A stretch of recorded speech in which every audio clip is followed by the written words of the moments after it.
Can you imagine a world where robots tuck your children into bed? Where machines, not moms and dads, answer their cries in the night? It sounds like science fiction, but it could be closer than we think. Artificial intelligence, or AI, is rapidly changing our lives, and some believe it could revolutionize the very concept of parenthood. This isn't just the plot of a Black Mirror episode.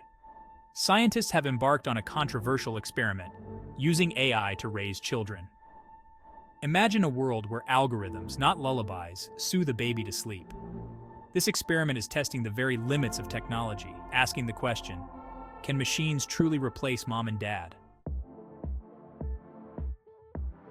The AI parenting experiment, as it's come to be known, is a tightly controlled study with a simple, yet radical goal to raise a child from infancy to adulthood using only artificial intelligence.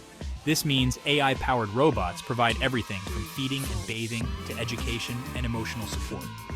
The experiment's creators believe that AI could offer significant advantages over traditional parenting, including constant care, personalized learning, and even the elimination of parental bias.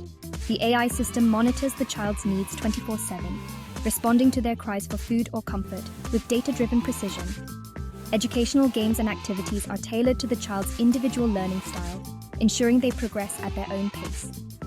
The experiment is still in its early stages, but the initial results are intriguing, to say the least. The heart of the matter. The AI parenting experiment has ignited a firestorm of controversy. Critics, including child psychologists and ethicists, argue that raising a child in such an artificial environment could have devastating consequences. They fear that the absence of human touch, empathy, and love could irreparably harm the child's emotional and psychological development. Can a machine truly understand the nuances of human emotion, the joy of a shared laugh, the comfort of a warm embrace? These critics argue that these experiences are fundamental to a child's healthy development.